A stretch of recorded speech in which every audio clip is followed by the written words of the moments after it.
아멘. 네, 오늘은 복된 주일, 복된 부활주일 아침입니다. 기독교인들에 있어서 부활주일은 정말 큰 날입니다. 정말 큰 날이죠. 우리 다 어디 갔어요? 우리 기도하신 분들.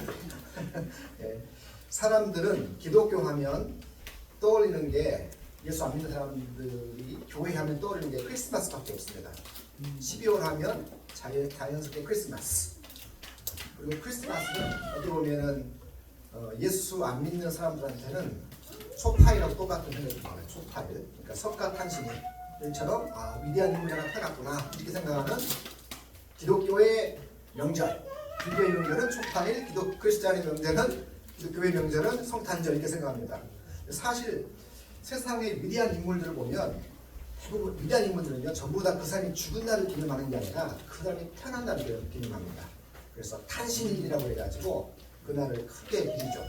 세종대왕 탄신일, 충무공 탄신일 이렇게 이들이 태어난 날이 세상을 바꾸는 날이 되기 때문에 정말 위대한 인물들은 죽은 날, 서거일이 아니라 태어난 날, 탄신일을 크게 생각합니다. 그런데 기독교는 우리가 아는 것처럼 예수님의 탄생하신 성탄절뿐만 아니라 예수님의 죽으신 날을 기념합니다.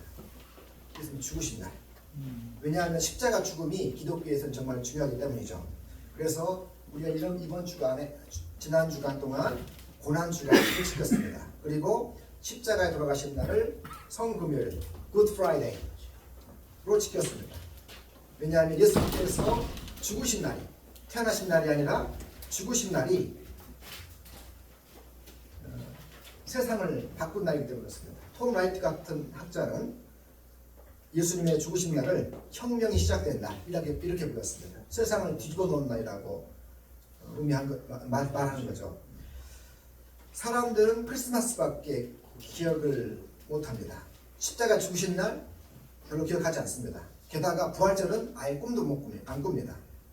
예수님께서 태어나신 날은 다른 위대한 인물들처럼 축하하고 기념할 날이지만 부활절 하면 이것은 무슨 신화 같은 또는 전설 같은 이야기로만 생각을 하는 게 분위기죠. 세상의 분위기입니다. 그래서 기독교가 다른 종교와 가장 구분되는 지점이 뭐냐면 바로 부활입니다. 부활 신앙이 기독교를 다른 세상 종교와 구분시켜 놓는 것이죠. 그래서 이 십자가 죽음과 부활 이 두 사건은 반일과 신뢰의 관계입니다. 뗄 수가 없는 그런 관계죠. 자전거의 두 바퀴와 같은 겁니다. 그래서 죽음 없는 부활 혹은 부활 없는 죽음을 기독교는 생각할 수가 없습니다. 죽음 없는 부활은, 죽음이 빠진 부활은 그건 부활이 아니죠. 그것은 뭐냐면 기절했다가 깨어난 겁니다. 소생이요, 소생. 우리 심폐소생술이라고 그러죠. 그럴 때는 심장을 살려서 살린다는 이야기입니다. 소생. 기절했다는 걸 살리는 것뿐이란 말이죠. 죽음 없는 부활, 죽음이 없다면 부활은 소생일 뿐입니다. 거꾸로 부활 없는 죽음, 죽음이 있는데 부활이 없다면 그것은 기독교가 아닙니다. 죽음은 모든 사람에게 다 있는 것이지만 기독교는 죽음 뒤에 예수 믿는 모든 사람들에게 몸의 부활이 있다라고 믿기 때문이죠. 자, 그래서 오늘 우리가 부활절을 지킵니다. 부활절은 예수님께서 다시 태어나신 사건을 실제로 일어난 사건이라고 우리가 믿음으로 고백하고 다시 확인한 날입니다. 예수님께서 죽으셨지만 다시 사셨다고 그게 믿어지는 순간 모든 것이 달라지게 보이죠. 달라 보이고 우리가 살아가는 것도 다르게 됩니다. 자, 그렇다면 이런 질문을 해볼 수 있죠. 예수님께서 사망 권세를 이기시고 부활하신 이 기적이 도대체 우리에게 어떤 걸 갖다 주었는가? 예수님 부활한 거 오케이. 그렇다면 so what? 이런 질문을 해볼 수 있는 거죠. 예수님께서 부활하신 것이 도대체 우리한테 어떤 걸 갖다 주었는가? 다른 말로 부활을 믿는다는 게, 예수님의 부활을 믿는다는 게 도대체 성도들한테 어떤 변화를 가져다 주는 것인가? 이게 이 설교에서 답을 내립니다. 이 질문에 대한 답이 우리가 읽었던 데살로니가전서 4장에 나옵니다. 4장 13절부터 나오죠. 과연 예수님의 부활이 우리에게 어떤 복을 갖다 주었는가? 예수님의 부활이 우리에게 어떤 변화를 가져다 주는 것인가?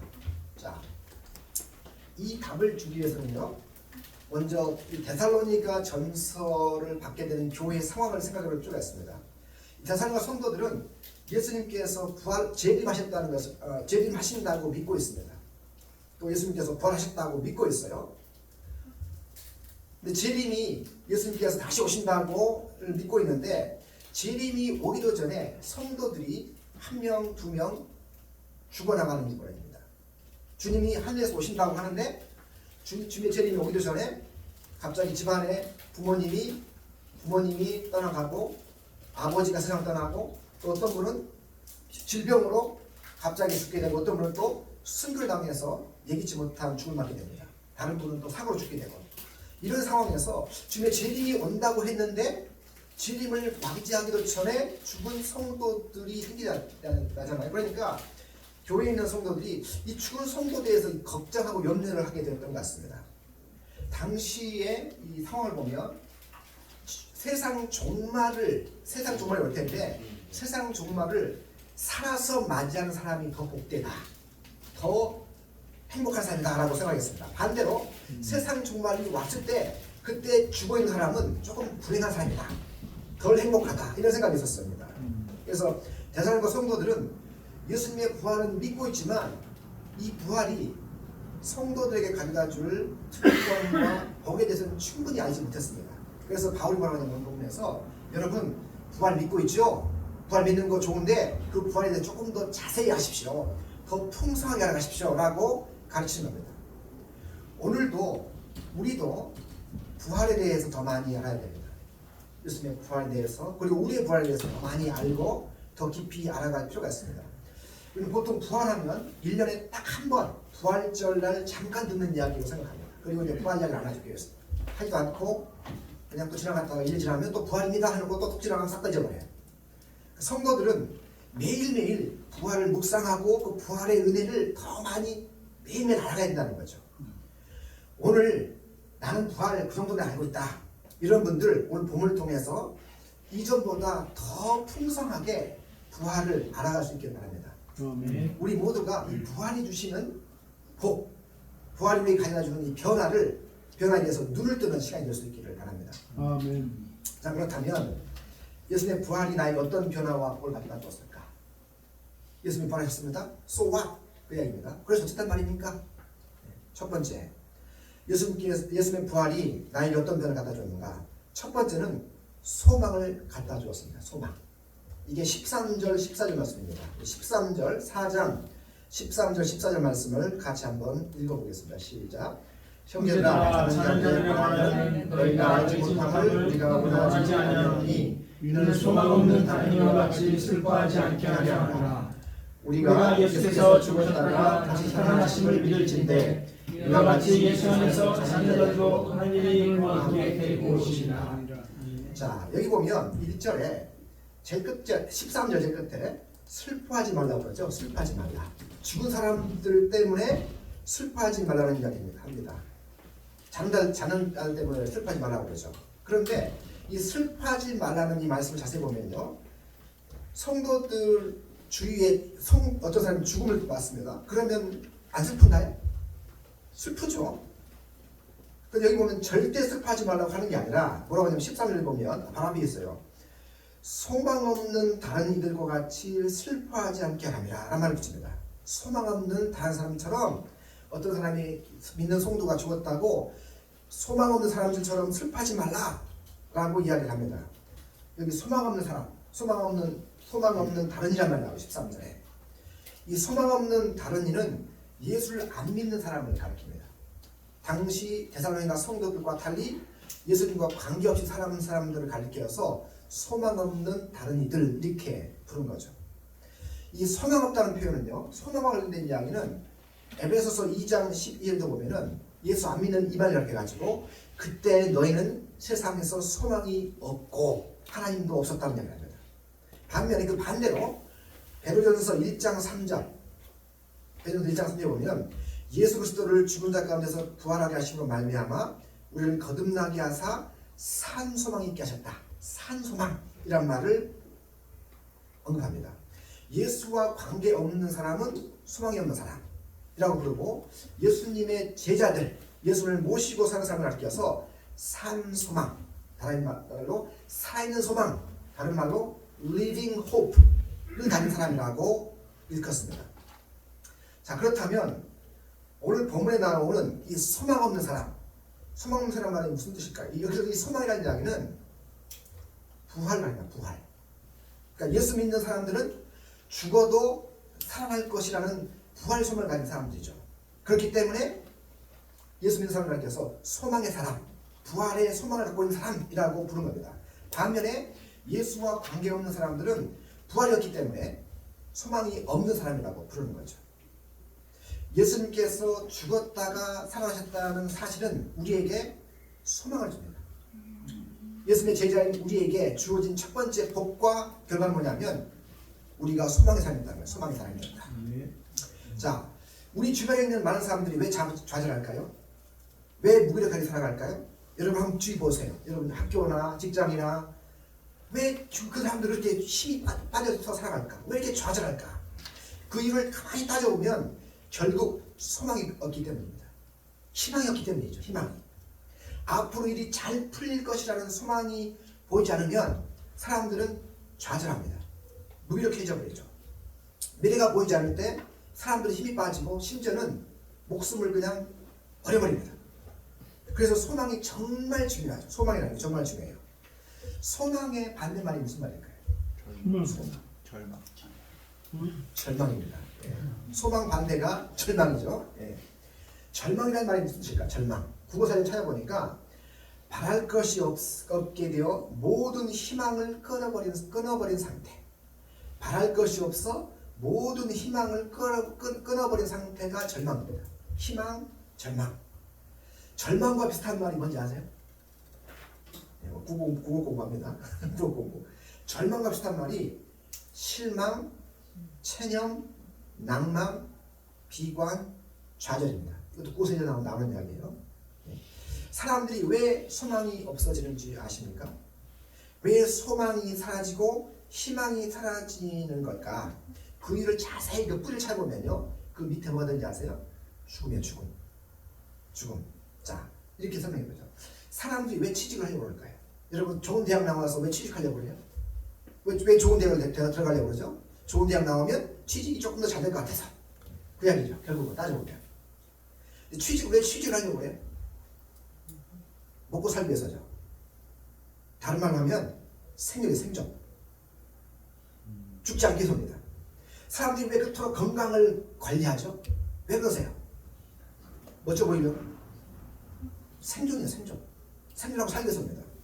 사람들이 왜 돈이 없으면 이렇게 힘이 팔리고 매가리가 없을까요? 네? 돈이 없으면 자기 생존이 위협받거든요. 생존이. 사람들이 염려하는 이유가 뭘까요? 생존 때문이에요. 살아남기 위해서는 거죠. 그러니까 인생의 모든 불안은 그 뿌리를 파고 들어가면 어떻게 돼요? 네? 파고 들어가면 결국 그 불안의 뿌리 속에 생존 본능이에요. 생존 본능. 다른 말로 죽음에 대한 공포가 있기 때문에 불안해하는 겁니다. 여러분 이번 주에 제주도에서 김포로 가던 비행기 타셨던 어떤 분이 제주공항에서 비행기 비상문을 열었던 사건 아십니까? 종종 요즘 비상문 열죠 사람들이. 유리창 잘 여는 거 아니에요. 유리창 안 열고. 왜 그러냐면 물어봤더니 그분이 폐쇄공포증이 있었기 때문에 너무 답답하니까 죽을 것 같아서 문을 열었다는 거예요. 답답하니까. 그런 분들 요즘 종종 생기잖아요. 가끔. 비행기 함부로 타면 안 됩니다. 그러니까. 차 타고 다니시면 될 것 같은데 사람들의 모든 불안은 죽음에 대한 공포 때문에 오는 겁니다. 폐쇄공포증도 어떻게 해요? 사실은 죽음에 대한 공포 때문에 오는 거거든요. 가만히 보니까 죽음이 인간을 올가매는 세상입니다. 자, 죽음을 많은 사람들은 자연스러운 거라고 생각합니다. 자연스러운 거라고 생각을 해요. 사람이 나이 들면 자연스럽게 죽는다 이렇게 생각하죠. 인간에게 죽음이라는 것은 나이 들면 찾아오는 자연스러운 거다. 이건 완전히 비기독교적인 생각입니다. 죽음은요 절대로 자연스러운 게 아닙니다. 자, 죽음을 자연스럽게 생각하는 종교 가운데 하나가 불교입니다. 불교에 제가 아는 교수님의 쓴 글이 있습니다. 책이 있는데 세계관 종교 문화라는 조일선교에서 나온 책인데 거기 보면 그 성경하고 비슷한 이야기를 합니다. 여기 누가복음 7장 11절부터 17절을 보면은 그 예수님께서 나인이라는 성에 가셔가지고 그 독자를 잃었던 어머니 과부를 위로하시면서 그 독자를 살리는 이야기가 있어요. 그 이야기와 비슷한 이야기가 불경에 나온다고 그러더라고요. 석가모니가 사위성이라는 성에 기원정사에 있을 때 독자를 잃어버렸던 과부가 찾아온 슬픈 이야기가 나온답니다. 그 슬픈 하소연을 하는데 이때 석가모니가 이렇게 말한답니다. 여인이여, 당신이 이제 곧 나가서 온 마을을 돌아다니며 사람이 죽은 적이 없는 7집을 찾아 각각 쌀을 한 움큼씩 얻어오십시오. 그러면 당신이 슬픔에서 벗어날 수 있는 길을 가르쳐 주겠어 라고 이야기했다는 거예요. 석가모니가. 그래서 이 말을 듣자마자 이 여인이 뛰쳐나가서 온 마을을 헤집고 다니면서 사람이 한 번도 죽어나간 적이 없는 집을 찾아다녔습니다. 그러다가 날이 저물도록 돌아다녔지만 그 어떤 집도 그런 집을 발견할 수가 없었습니다. 그래서 여인이 석가모니에게 왔습니다. 묻다요. 사람이 한 번도 죽어나간 적이 없는 집을 한 곳도 발견하지 못했습니다. 그때 설법이 시작됩니다. 석가모니의 설법이. 여인이요. 그러므로 사람은 한 번 태어나면 반드시 죽게 되어 있습니다. 이렇게 이야기했다는 거예요. 석가모니가 굉장히 지혜롭습니다. 왜냐하면 처음부터 인간은 다 죽는 거야 그렇게 하는 게 아니라 뺑뺑이를 돌리죠. 뺑뺑이를 하루 종일. 그래서 스스로 깨닫게 하는 거예요. 그러나 이 불교의 세관론 속에 뭐가 들어있나요? 죽음이라는 것은 다 찾아온 거기 때문에 그것 가지고 슬퍼하지 마. 어차피 지나가는 거야. 이렇게 되는 거죠. 그러나 기독교는 죽음을 자연스러운 걸로 보지 않습니다. 왜 그럴까요? 죽음은 죄의 결과입니다. 노아의 결과가 아니에요. 그래서 예수님은 자신이 죽고 부활하셔서 인간이 가장 두려워하는 죽음을 정복하신 겁니다. 예수님의 부활은 죽음을 무너뜨리고 죽음을 패배시킨 사건입니다. 그래서 성도들은요, 소망의 사랑, 부활의 소망을 가진 사람이 된 것이죠. 예수님의 부활은 우리에게 죽은 소망이 아니라 산 소망, living hope, 진정한 소망을 가져다 준 사건이 된 겁니다. 이번 주에 제가 아는 어느 교수님, 아신대학교 이명석 교수님이라고 계십니다. 선교학 교수님이신데 이분의 어머니가 돌아가셨어요. 이 어머니가 자식을 잘 키우셨더라고요. 화백이셨다고요. 화백이시고 뭐 교수 둘 아무튼 대단하게 키우셨더라고요. 보니까 저는 그런 분인지 몰랐어요. 이 어머니 이명석 교수님이 나중에 본인 페이스북 올리는 거 보고 알았는데 화백이시고 권사님이셨습니다. 죽음의 소식을 들으면서 참 위로를 해드리려고 했는데 우리는 종종 장례식 부고 소식을 받게 됩니다. 이런 일들은 나이가 들어갈수록 더 자주 오는 것 같아요. 갑자기 회사에서 오고 학교에서 오고 어디 주변에서 교회에서 오고 이렇게 오잖아요. 주위 아는 분들도. 장례 소식을 들을 때 우리는 마음이 슬퍼집니다. 그러다가요 예수님을 믿는 분의 장례 소식을 들으면 우리는 좀 마음이 달라집니다. 저도 모친을 사별하신 그 교수님에게 우리 말씀 드리면서 끊임이 없는 부활의 소망이 있기를 바랍니다 라고 말씀을 드렸습니다. 성도들은 다른 성도들의 죽음을 보면 슬퍼할 수 있습니다. 그렇죠? 어떤 분들은요, 예수 믿는 분들이 죽으면 이 본문의 말씀을 잘못해가지고 죽은 성도를 위해서 절대로 슬퍼하지 말라. 눈물 보이면 믿음이 없는 거다. 이런 위협을 합니다. 예수 믿고 천국 갔는데 왜 뭐가 슬퍼? 왜 그런 믿음이 없이 슬퍼하느냐? 이렇게 하면 그런 분들은 사귀지 마십시오. 믿음이 없는 분들이죠. 오늘 말씀을 하냐면요, 슬퍼하긴 슬퍼하지만 소망 없는 이방인들처럼 그렇게 아주 절망적으로 슬퍼하지 말라. 그렇게 말씀하는 거죠. 예수님의 부활은 단지 예수님의 부활로 끝나지 않았습니다. 예수님의 부활은 예수님이 다시 사셨다는 것을 믿는다면 우리 또한 우리의 부활을 믿어야 되는 것이죠. 요게 14절 말씀, 14절. 우리 14절 말씀을 같이 한번 읽어볼까요? 14절 시작. 우리가 예수께서 죽으셨다가 나타나시는 믿을진데 이와 같이 예수 안에서 잠든 자도 하나님이 함께 데리고 오시리라. 예수님의 죽음과 부활이 나의 죽음과 부활이 되었고 우리 공동체 죽음과 부활이 되었습니다. 주님이 죽음의 세력을 무너뜨리고 죽음을 정복하셨습니다. 그래서 우리는 죽음을 두려워할 필요가 없는 겁니다. 죽음이 끝인 줄 아는데 죽음이 끝이 끝이 아니게 되었기 때문입니다. 주님은 인간이 가장 공포스러워 생각하는 이 죽음을 정복하셨고 죽음의 팔을 뒤틀어 버리셨습니다. 자, 그러나 죽음 위의 부활은 아무에게나 주어지는 복이 아니라는 걸 기억하실 필요가 있습니다. 조건이 있습니다. 조건이. 누구나 부활을 경험할 수 있지만 아무나 죽음의 공포를 이길 수 없고 부활의 감격을 맞을 수가 없습니다. 누구나 가능하지만 아무나 가능한 것이 아닙니다. 예수님의 부활이 복으로 주어진 사람이 따로 있습니다. 누군지 아세요? 자, 14절 14절과 16절 나오거든요. 14절 보시면, 자 보세요. 뭐라고 되냐면 이와 같이, 그 다음 보세요. 자는 자들이라고 하고 뭐라 했습니까? 그 앞에다가 예수 안에서 자는 자들. 그 다음에 16절에 보시죠. 끝에 가서 보시면, 16 끝에 가서 보시면 친히 하늘로부터 강림하시니, 그 다음에 그리스도 예수 안에서 자는 자들이란 말이에요. 그냥 죽은 자들이 부활의 복을 받는 게 아니라 예수 안에서 자는 자들, 그리스도 안에서 죽은 자들이 부활을 경험하게 되는 겁니다. 다른 말로 예수님을 믿고 내 마음에 예수님을 모신 사람에게만 죽음의 공포가 사라지는 거라고요. 예수님을 나의 구주로 믿고 내가 죄 용서받는 사람, 내 죄가 용서받았다는 것을 믿는 사람만 죽음의 공포가 사라집니다. 자, 여러분 여기 계신 분에게 한번 진지하게 물어볼게요. 나는 예수님을 내 마음에 정말 모시고 사랑하고 계십니까? 나는 예수님을 내 죄를 용서하게 죽으신 분으로 믿고 입으로 정말 고백하고 계십니까? 아멘. 만약 그렇지 않다면요, 그런 사람은 죽음의 공포에서 벗어날 수 없습니다. 산소망이 있는 사람이 될 수가 없어요. 예수님을 믿지 않으면 교회를 아무리 오래 다녀도 부모님이 무슨 목사님이고 부모님이 무슨 집사님이고 소용없습니다. 교회에서 직분을 갖고 열심히 봉사해도, 개척교회에서 열심히 봉사해도, 미자리 교회에서 열심히 고생해도 소용없어요.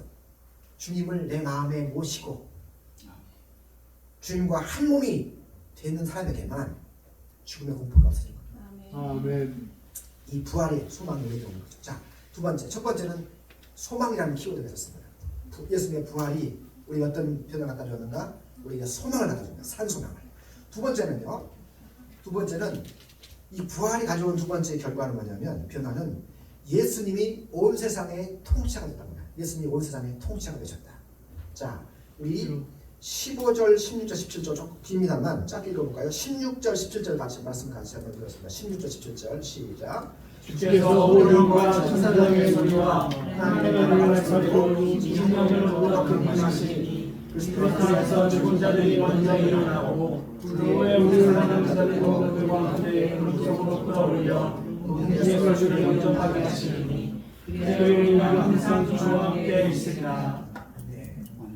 자, 본문 설명하겠습니다. 데살로니가 성도들은 부활에 대해서 충분히 제대로 이해하지 못했습니다. 예수님의 부활도 믿고 성도의 부활도 믿고 있는 것 같아요. 그게 뭐냐면 이 부활 신앙이 도대체 나에게 어떤 영향을 주는 건가? 죽은 사람에게 어떤 영향을 주는 건가? 그 부활에 대해서 충분히 제대로 알지 못했었습니다. 그러다 보니까 대살로니가 성도들은요, 죽은 성도들이 살아있는 성도들에 비해서 덜 복된 상태, 덜 행복한 상태에 있다고 생각했어요. 살아서 주님을 직접 맞이하는 게 큰 복이고, 죽어서 주님을 맞이한 사람들은 직접 주님의 영광선 재림을 직접 목격하지 못하고 그 영광 웅장한 재림의 광경을 볼 수 없기 때문에 손해본 삶이다, 이런 생각이 데살로니가 교회에 있었습니다. 그래서 바울이 뭐라는지 아세요? 그게 뭔 소리냐 이렇게 말한 거예요. 예수님께서 하늘로부터 이 땅에 오시는 그날 뭐라고 하냐면 보세요. 16절에 뭐라고 하냐면 끝에 그리스도 안에서 죽은 자들이 먼저 일어나고, 먼저 17절 그 후에 이 먼저와 그 후라는 말이 단락에 강조됩니다. 죽은 성도들이 먼저 죽음에서 부활할 것이고, 그 후에 17절 보면요, 살아있는 성도들과 죽은 성도들이 함께 17절 보시면 그리하여 우리가 항상 주와 함께 있으리라 이렇게 얘기한다. 그래서 우리 본문에서 죽은 성도들에 대해서 걱정하지도 말고 슬퍼하지도 말라는 거예요. 살아있는 성도나 죽은 성도나 아무런 차별 없이 동등하게 그 웅장한 주님의 재림을 막 목격하게 될 것이기 때문에 죽은 성도들 놓고 걱정하지 마라, 염려하지 말라는 얘기하는 거죠. 오늘 우리도 주님의 부활과 성도의 부활에 대해서 더 많이 알아가야 됩니다. 마치 대사님과 성도들이 부활에 대해서 더 많이 알아야 됐다는 것처럼 우리도 더 많이 공부하고 더 많이 배울 필요가 있는 거죠. 우리가 주님의 부활을 너무 얇게 알고 수박 거달기식으로 하는 경우가 많습니다. 부활이 나에게 어떤 변화를 주었는지 제대로 모르니까 우리 신앙도 그만큼 가벼워지고 그만큼 좀 힘말하면 천박성이 된다는 거죠. 오늘 본문에서 예수님의 부활 관련해서 우리가 배워야 할 중요한 진리가 하나 더 있습니다. 그게 뭐냐면 예수님은 죽음에서 부활하고 그 다음 거기서 스탑이 아닙니다. 부활 마침표가 아닙니다. 부활하신 예수님은요 하늘로 올라가셨어요. 하늘로. 그리고 그래서 바울이 나중에 예수님께서 종말에 예수님께서 하늘에서 천사의 군대들과 함께 이 땅에 오실 거라고 얘기합니다. 16절이죠. 16절이. 주께서 호령이란 말이 큰 군대의 그 명령소리입니다. 큰 명령소리와 천사장의 큰 지휘소리와 하나님의 나팔소리와 함께 친히 하늘로부터 강림하신다고요. 하늘로부터. 이 16절에 가르치는 내용이 뭡니까? 예수님께서 하늘에서 오신다는 거예요. 그러면 여기서 부활에 관련해서 주목할 게 뭐냐면 예수님이 정말 재림 때 하늘에서 내려오신다고 할 때 그렇다면 지금 예수님은 부활하신 게 어디 계신 겁니까? 하늘에 계신 거죠. 이 간단한 질문도 답을 못 하시는 거예요. 점점 중이 떨어진 거예요. 부활하신 다음에 하늘로 가신 다음에 예수님께서 하늘로 오신다면 하늘에 계신 거 아닙니까? 예. 하나님은 하늘에 계신 거죠. 그렇다면 예수님께서 하늘에서 뭐 하고 계실까요? 하늘에서 뭐 하고 계실까? 하나님 옆에 앉으셔가지고 예수님은 온 우주를 통치하고 주관하고 계십니다. 모든 만물을 그 발 앞에 두고 왕으로 이 세상을 주관하고 계신 거죠. 그래서 에베소서 1장 20절이나 또 에베소서 1장 22절에 보면 이렇게 말합니다. 그의 능력이 예수 안에서 역사하사 죽은 자들 가운데서 다시 살리시고 하늘에서 자기 우편에 앉히사 또 만물을 그의 발 앞에 복종하게 하셨다. 그런 말합니다. 그래서 이 말을요, 이 18절에 보면 바울은 예수님을 가르쳐 이렇게 합니다. 이 사건을 두고서 16절에 뭐라고 하냐면 예수님을 가르쳐서 주께서 하늘로부터 강림하실 것이다. 여기 예수님을 가르쳐서 쓰는 표현이 뭐냐면 주님의 주님, 주께서 호령과 이러이러한 소리와 함께 하늘로부터 강림하신다. 이 주란 말을 주목해 볼 필요가 있습니다. 이 주란 말은 당시에 로마 황제가 썼던 타이틀입니다. 로마 황제가 껴서 주라고 해서 주, 로드라고 해서 로드, 퀴리어스. 로마 황제가 온 세상을 다스리는 것 같지만 그보다 더 큰 위엄과 힘으로 하나님 예수님께서 하늘에서 온 우주와 세상을 통치하고 계신 거죠. 그래서 우리는 부활자라면 예수님께서 죽었다가 다시 살아나신 날 마침표 이게 끝나버린 경우가 많습니다. 부활, 오케이. 부활하면 나도 부활하겠네? 오케이. 이게 끝나버린다. 예수님의 부활은 성도들에게 부활의 천년례다. 나도 부활한다. 아 좋다. 끝나버려요. 예수를 부활을 믿는 것이 너무 어려운 사실이기 때문에 예수님의 부활을 믿는 것도 정말 큰 복이죠. 나는 못 믿어요. 그래도 여기 있는 분들이 믿잖아요. 예수님의 부활이 나의 부활이 된다는 거 믿는 것도 정말 귀한 신앙입니다. 예수님의 부활을 믿는 것도 귀한 신앙. 예수님의 부활 때문에 나도 부활한다는 것도 믿어진 것도 참 귀한 신앙입니다. 그런데 예수님의 부활이 단순히 예수님의 부활 또는 우리들의 부활 그 이상을 넘어갑니다. 예수님의 부활은 분명히 죽음을 정복한 것이고 사탄을 정복한 사건이죠. 동시에 부활은요 예수님이 왕이 되신 사건입니다. 예수님은 부활하신 후에 하늘로 올라가셔서 온 세상을 통치하는 왕이 되셨습니다. 이 말은 다른 말로 하면 너무 거창하죠. 우주의 통치자. 거창하다. 그 말 다른 말로 하면 우리 개개인의 삶을 주관하고 통치하고 계신 분이 되신다는 이야기죠. 누가 우리 삶을 통치하나요? 예수님. 부활하신 주님이 우리 삶을 통치하고 있습니다. 다른 말로 우리 인생은 허무가 지배하는 게 아닙니다. 공허함이나 불행이, 운명이 내 인생을 지배하는 게 아니라고요. 또는 욕심이 그득한 난폭한 인간 정치인들이 우리 인생을 지배하고 있는 게 아닙니다. 지금도 살아계신 부활하신 주께서 온 세상뿐만 아니라 내 삶, 내 가정도 주관하고 다스리십니다. 그렇기 때문에 우리가 내 인생을 그분께 맡기면요, 그분이 인도해 가십니다. 우리가 주님을 믿고 따르면 주님이 우리 앞길을 선하게 인도하십니다. 그렇다면 주님이 우리 삶을, 우리 부활하신 주님이 우리 삶을 통치하고 계시기 때문에, 다스리고 계시기 때문에, 부활하시기 때문에 우리 인생에서 갑자기 당황해서는 답이 없을 것 같은 상황들 어떻게 해야 될까요? 그건 우연일까요? 그건 불행일까요? 노답인 상황이 생기잖아요. 노답. 답이 없는 상황이 생긴단 말이에요. 그럼 그거는 하나님의 계획에서 벗어난 사건이니까. 그것은 하나님과 예수님과 함께 없이 그냥 벌어진 불행한 일일까? 지난주에 차에서 라디오를 듣는데 어떤 목사님 설교가 등장하더라고요. 그 유명한 신약학 교수님인데 그분이 이제 목회자를 담임 목사 불러가셔서 하신 설교가 나오는데요. 담임 목사님이 되셨는데 그분이 하신 설교입니다. 이분이 뭐라고 하냐면 어떤 오케스트라 지휘자에 관한 이야기를 이분이 설교 시간에 들으셨습니다. 그 오케스트라 지휘자가 연주회를 준비하면서 이 연주는 좀 독특하게 해보고 싶다라는 생각이 있었던 모양입니다. 그래서 트럼펫 트럼펫 연주가 나오는 대목이 있으니까 이걸 아주 크고 신나게 하는 부분이 있는데 이 트럼펫 연주가 좀 신박하게 연주하게 하자, 참신하게 하고 연주를 시킬 생각을 하면서요, 이 트럼펫 연주자를 관중석에 모르게 앉혔답니다. 모르게 앉혀놓고 연주할 타이밍이 딱 되면 그분이 벌떡 일어나가지고 빠바바바 이렇게 하게 했다는 거예요. 관중들이 깜짝 놀라게 하면서 연주 신박하네 이렇게 하려고 했다는 거예요. 그런데 연주회 당일날, 트럼펫 연주하는 관중석에 조용히 들어가 있습니다. 그래서 관중과 같이 이렇게 섞여 있는 겁니다. 그래서 마침 이제 이 지휘자가 쭉 연주를 멋있게 하다가 트럼펫 연주자 타임이 왔어요. 이분이 기대했겠죠. 왔다. 그래서 어떻게 하냐면 뒤로 딱 걸었더니 트럼펫 연주자한테 신호를 딱 보냈습니다. 근데 조용한 거예요.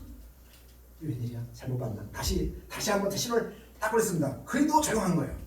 그래서 뭔 일이라고 자세히 봤더니 거기 경비가 그 트럼펫 연주자를 붙잡고 있더래요. 왜냐? 이 난동꾼이다. 난동꾼. 이 앞에서 연주자들이 다 앞에 있는데 왜 이상한 인간이 트럼펫 들고 와가지고 막 이렇게 하려고 그러니까 이상하다 싶어가지고 팔 비트고 있더라는 거예요. 그래서 해피는 끝났다는 얘기가 있어요. 지휘자가 볼 때 보세요. 그 지휘자가 볼 때 모든 행동은 다 그의 계획에 의해죠. 근데 이걸 보는 사람들은 이런 일을 보면서 답이 없는 행동, 노답 이렇게 생각할 수가 있습니다. 난도를 생각할 수가 있습니다. 주님은 우리 인생의 연주자입니다. 그래서 우리 인생에 답이 없어 보이는 상황이 와도 다 지휘자신 주님의 계획 안에 있는 것이죠. 아멘. 그렇게 믿고 고백을 해야 되는 것이죠. 아멘. 우리 인생이 고난이 있습니다. 하나님이 주관하셔도 고난이잖아요. 우리 인생이 14번 맞으면 14K가 되고 18번 두드 맞으면 18K가 되고 24번 두들겨 맞으면 20이 된다는 이야기를 우리 딸이 합니다. 부활절은요, 예수님이 우리 삶을 다스리시는 분임을 다시 믿음으로 새롭게 고백하는 날입니다.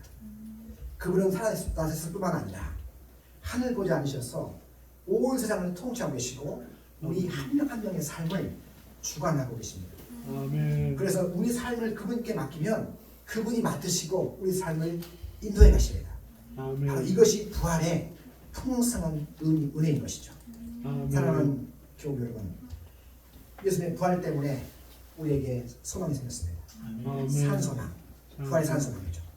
또한 예수님의 부활 때문에 예수님이 우리 인생을 책임지고 계십니다. 아멘. 오늘 여러분에게 이 부활의 기쁨과 감사가 충만하시기를 주의 이름으로 기도드립니다. 감사합니다. 아멘. 하나님 감사합니다. 주 예수님의 부활을 기념하는 이 부활의 주 아침, 이 부활이 예수님의 죽음과 부활이 곧 나의 부활과 나의 생명이 되는 것을 고백합니다. 우리에게 산소망 주신 거 감사합니다.